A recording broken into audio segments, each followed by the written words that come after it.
आज की क्लास में हम लोग देखने वाले हैं क्लास 12 जो कि आपका फाइनल एग्जाम होने वाला है केमिस्ट्री का। केमिस्ट्री का फाइनल एग्जाम काफ़ी ही करीब है। चलिए, और आज अब आप लोगों के लिए मैं एनसीईआरटी पैटर्न पर, बिहार बोर्ड के लिए एनसीईआरटी पैटर्न पर कुछ गेस क्वेश्चन लाया हूं, जो कि इसका पार्ट 1 और पार्ट 2 दो पार्ट के रूप में मिलेगा। आधा क्वेश्चन इस वीडियो में करेंगे, आधा इसके नेक्स्ट पार्ट में करेंगे। तो चलिए इस क्लास को स्टार्ट करते हैं। चैनल पर पहली बार आए तो सब्सक्राइब कर लीजिए, और केमिस्ट्री के कम्प्लीटली तैयारी करना चाहते हैं 12th का physics, chemistry, bio, Hindi, English, math, तो इस चैनल को जरूर सब्सक्राइब कर लीजिएगा। और आपको व्हाट्सअप नंबर मिल जाएगा, उस पर मैसेज कीजिएगा, आपको पीडीएफ नोट्स मिल जाएगा बिल्कुल फ्री में। अगर आप भी 400+ नंबर लाना चाहते हैं तो पीडीएफ नोट्स लेकर जरूर पढ़ें, और वो भी पीडीएफ नोट्स बिल्कुल फ्री में दिया जा रहा है। फ्री में, इसके लिए कोई पेड चार्ज नहीं है, बिल्कुल फ्री में प्रोवाइड किया जा रहा है AK2 एजुकेशन के द्वारा। तो इतना तो कर ही सकते हैं, तो चैनल को सब्सक्राइब भी कर लीजिए। चलिए आज की क्लास को स्टार्ट करते हैं। ये हमारा बेसिक मॉडल पेपर पैटर्न पर आधारित रहेगा गेस क्वेश्चन। एक गेस क्वेश्चन जो कि आपके बोर्ड एग्जाम में बहुत बार पूछा गया है, और इस बार पूछे जाने की बहुत ज़्यादा संभावना है। केमिस्ट्री का सबसे बेहतर क्वेश्चन मैं आज आप लोगों के लिए लेकर आया हूँ। चलिए आज की क्लास को स्टार्ट करते हैं। फिनॉल तथा KMnO4 का 1 से 2% हिस्सा KMnO4 potassium permanganate, potassium permanganate का 1 से 2% घोल का उपयोग किस रूप में किया जाता है? पोटेशियम परमैंगनेट तथा फेनॉल का 1 से 2%, कितना? तो 1 से 2% घोल का उपयोग किस रूप में किया जाता है? तो 1 से 2% घोल का उपयोग विषमक्रामी के रूप में किया जाता है। किस रूप में? विषमक्रामी के रूप में किया जाता है। चलिए अगला क्वेश्चन दिए गए हैं, काफी इंपॉर्टेंट क्वेश्चन है कि पेट में अत्यधिक अम्ल बनने से रोका जा सकता है। पेट में अत्यधिक अम्ल बनने से किससे रोका जा सकता है? प्रत्याम्ल से, या पीड़ाहारी, या ज्वरना से, या प्रतिजैविक? जल्दी जल्दी जवाब दीजिए। पेट में अत्यधिक मतलब अधिक अम्ल बनने से किससे रोका जा सकता है? प्रत्याम्ल से रोका जा सकता है, प्रत्याम्ल से। चलिए अगला क्वेश्चन दिया गया है कि पैरासीटामोल है। पैरासीटामोल क्या है? पीड़ाहारी है या प्रतिजैविक है, या दोनों है, या कोई नहीं है? जल्दी जल्दी जवाब दीजिए। पैरासीटामोल क्या है? पैरासीटामोल एक पीड़ाहारी है। क्या है? तो पीड़ाहारी है। चलिए अगला क्वेश्चन काफी इंपॉर्टेंट क्वेश्चन है। निम्न में से कौन अक्रिस्टलीय ठोस का उदाहरण है? अक्रिस्टलीय ठोस का उदाहरण कौन सा है? तो इनमें से अक्रिस्टलीय ठोस कौन सा है? जल्दी जल्दी जवाब दीजिए। NaCl, ZnS, कांच, या SiC? तो कांच आपका जो कि अक्रिस्टलीय ठोस का उदाहरण है। कौन? तो कांच, जो कि ऑप्शन नंबर C इसका राइट आंसर हो जाएगा, कांच। चलिए अगला क्वेश्चन दिया गया, बेरवादार ठोस का उदाहरण है। बेरवादार ठोस का उदाहरण कौन सा है? बेरवादार ठोस का उदाहरण कौन सा है? तो जल्दी जल्दी जवाब दीजिए। 4 ऑप्शन आपके सामने है। बेरवादार ठोस का उदाहरण, दोनों क्वेश्चन सेम आ गया। बेरवादार ठोस का उदाहरण रबर। चलिए रबर बेरवादार ठोस का उदाहरण है। चलिए अगला क्वेश्चन दिया गया है, निम्न में से कौन सा ऑक्साइड लौह चुंबकीय प्रदर्शित करता है? इनमें से कौन लौह चुंबकत्व प्रदर्शित करता है? तो लौह चुंबकत्व कौन प्रदर्शित करता है? जल्दी जल्दी जवाब दीजिए। लौह चुंबकत्व कौन प्रदर्शित करता है? तो लौह चुंबकत्व CrO2 प्रदर्शित करता है, जो कि आपका क्रोमियम ऑक्साइड होता है। CrO2 क्रोमियम ऑक्साइड, जो कि यही आपका लौह चुंबकत्व प्रदर्शित करता है। चलिए अगला क्वेश्चन दिए गए, HCP इकाई सेल में परमाणुओं की संख्या क्या होती है? HCP इकाई सेल में परमाणुओं की संख्या क्या होती है? HCP इकाई सेल में परमाणुओं की संख्या 12 होती है। HCP इकाई सेल में परमाणुओं की संख्या 12 होती है। चलिए अगला क्वेश्चन दिए गए हैं कि सिंपल क्यूबिक एकक सेल में संकुचन क्षमता होती है। सिंपल क्यूबिक एकक सेल की संकुचन क्षमता क्या होती है? सिंपल क्यूबिक एकक सेल की संकुचन क्षमता क्या होती है? जल्दी जल्दी जवाब दीजिए। 20% या 30% या 52% या 62%? तो 52% होती है सिंपल क्यूबिक एकक सेल की संकुचन क्षमता। चलिए अगला क्वेश्चन दिया गया है कि मूल क्रिस्टल तंत्रों की संख्या होती है। मूल क्रिस्टल तंत्र की संख्या क्या होती है? तो मूल क्रिस्टल तंत्रों की संख्या क्या होती है? 4, 7, 14 या 8? जल्दी जल्दी जवाब दीजिए। मूल क्रिस्टल तंत्रों की संख्या 4 होती है। 4 मुख्य रूप से 4 क्रिस्टल तंत्र होते हैं। चलिए अगला क्वेश्चन दिया गया है कि विद्युत धारा जब किसी चालक से इलेक्ट्रॉन के द्वारा प्रवाहित होता है, किसी चालक से इलेक्ट्रॉन के द्वारा प्रवाहित होता है, तो चालक को कहते हैं, तो चालक को क्या कहते हैं? जब इलेक्ट्रॉन के द्वारा प्रवाहित होता है तो उस चालक को हम लोग क्या कहते हैं? धात्विक चालक कहते हैं। धात्विक चालक। और आपसे क्वेश्चन पूछ जाए धात्विक चालक किसे कहते हैं, इसको भी याद कर लीजिएगा साथ में। चलिए टिंडल प्रभाव पाया जाता है। टिंडल प्रभाव किस में पाया जाता है? कई बार क्वेश्चन करा चुके हैं, सॉल्व में पाया जाता है।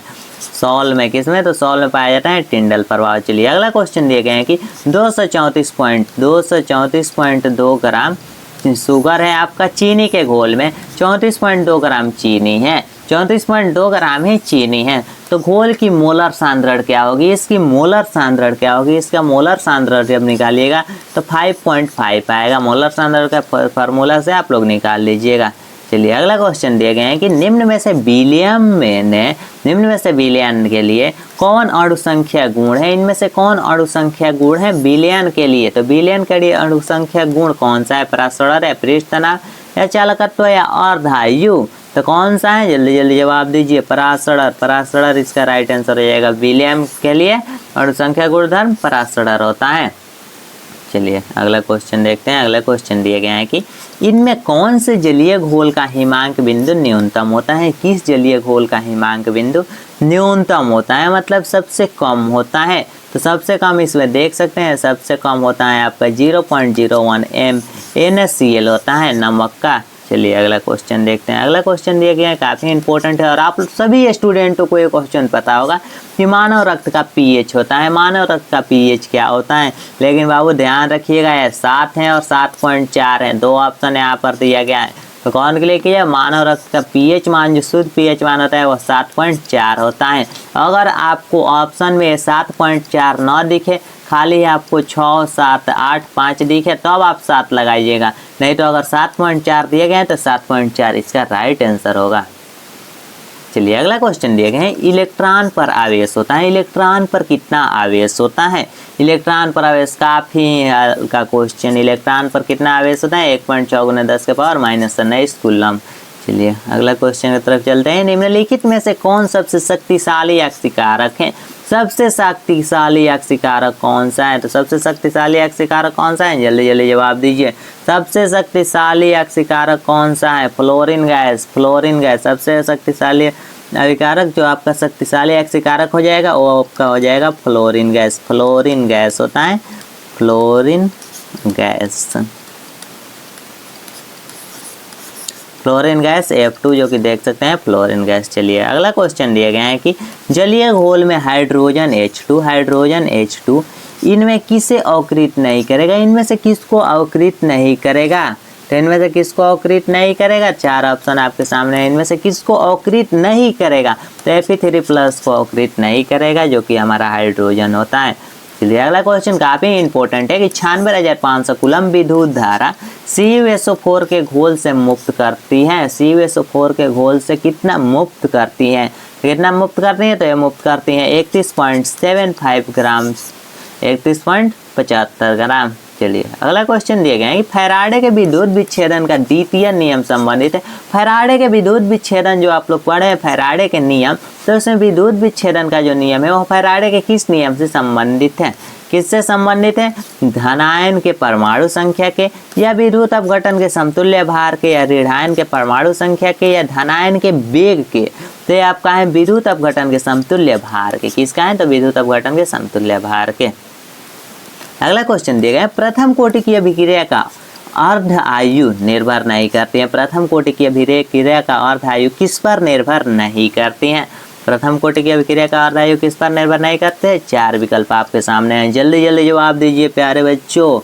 तो इनमें से प्रतिकारक के प्रारंभिक सांद्रण पर, इस पर तो करती नहीं है, तापक्रम पर, इस पर भी नहीं, दाब पर, इनमें से कोई नहीं, इसमें वो ऑप्शन नहीं है, इनमें से कोई नहीं इसका राइट आंसर होगा। इस तरह से क्वेश्चन आएगा तो सेम यही आंसर होगा, इनमें से कोई नहीं लगाइएगा। प्रथम कोटि की अभिक्रिया के लिए T1/2 का मान होता है, T1/2 का मान कितना होता है, तो T1/2 का मान होता है 0.693 के, 0.693 के। चलिए अगला क्वेश्चन दिए गए हैं कि किसी वस्तु के प्रतिक्रिया करने का दर निर्भर है, किसी वस्तु के प्रतिक्रिया करने का दर किस पर निर्भर करता है, जब वस्तु प्रतिक्रिया कर रहा है, जब वह प्रतिक्रिया करेगा तो प्रतिक्रिया करने का दर जो होता है वह सक्रिय भार पर निर्भर करते हैं, जब प्रतिक्रिया करने का दर सक्रिय भार पर निर्भर करता है।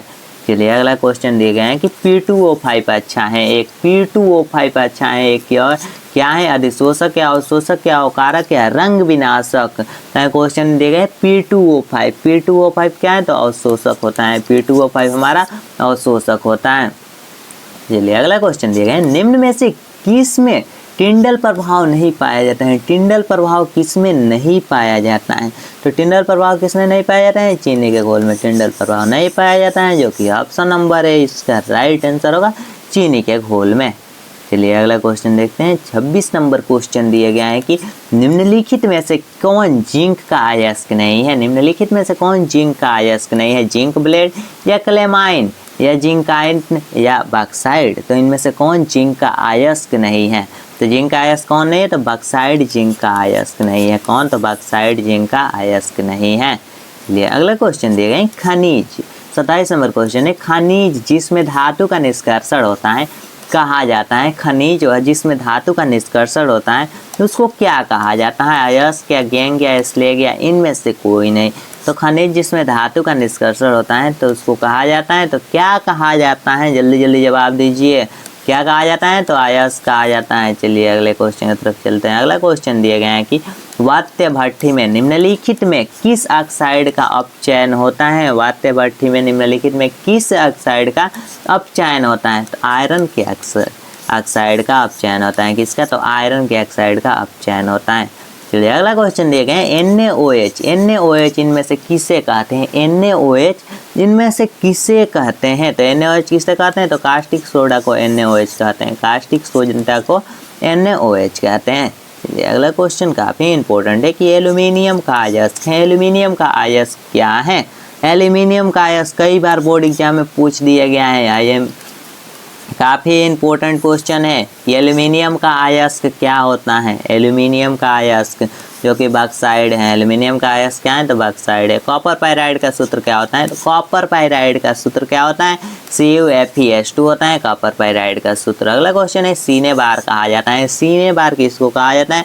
सीने बार HgS को सीने बार कहा जाता है। चलिए अगला क्वेश्चन है मैलेकाइट अयस्क है। मैलेकाइट अयस्क है तो मैलेकाइट अयस्क हैं लोहा, कॉपर या सिल्वर या जिंक। तो मैलेकाइट अयस्क हैं कॉपर। कॉपर क्या है? मैलेकाइट अयस्क हैं। चलिए अगला क्वेश्चन दिए गए हैं कॉपर का मुख्य अयस्क क्या है? कॉपर का जो मुख्य अयस्क क्या है? मेन अयस्क जो होता है कॉपर का वह क्या है? तो कॉपर ग्लांस होता है। कॉपर का मुख्य अयस्क कॉपर ग्लांस होता है। कौन? तो कॉपर ग्लांस होता है। चलिए अगला क्वेश्चन दिए गए हैं जिंक ब्लेड अयस्क का सांद्रण किस विधि से होता है? जिंक ब्लेड अयस्क का सांद्रण किस विधि से होता है? 4 विधि आपके सामने है, गुरुत्व पृथक्करण विधि या चुंबकीय पृथक्करण विधि या फेन उत्प्लावन विधि या इनमें से कोई नहीं। तो जिंक ब्लेड अयस्क का सांद्रण किस विधि के द्वारा होता है? फेन उत्प्लावन विधि, जो कि ऑप्शन नंबर सी इसका राइट आंसर है। ये हमारा कुछ गेस क्वेश्चन था। इसका नेक्स्ट पार्ट भी आएगा पार्ट 2, जिसमें भी हम लोग गेस क्वेश्चन सोल्व करेंगे। अब हम लोग ऑब्जेक्टिव नहीं गेस क्वेश्चन सोल्व कर रहे हैं। ऑब्जेक्टिव का है गेस क्वेश्चन है जो कि आपके बोर्ड एग्जाम में पूछे जाने की 100% संभावना है। वही क्वेश्चन मैं गेस कराकर आप लोगों के लिए लेकर आया हूँ। तो इसका नेक्स्ट पार्ट 2 आने वाला है। तो चैनल को जरूर सब्सक्राइब कर लीजिएगा, वीडियो को लाइक कर दीजिए और अपने दोस्तों में ज़्यादा से ज़्यादा शेयर कीजिए। PDF नोट्स के लिए यहाँ व्हाट्सअप नंबर दिए गए, इस नंबर पर व्हाट्सअप कीजिए, आपको PDF नोट्स मिल जाएगा बिल्कुल फ्री में। तो चैनल को जरूर सब्सक्राइब कीजिएगा और इसका नेक्स्ट पार्ट जरूर देखिएगा। मिलते हैं नेक्स्ट वीडियो में। जय हिंद, वंदे मातरम।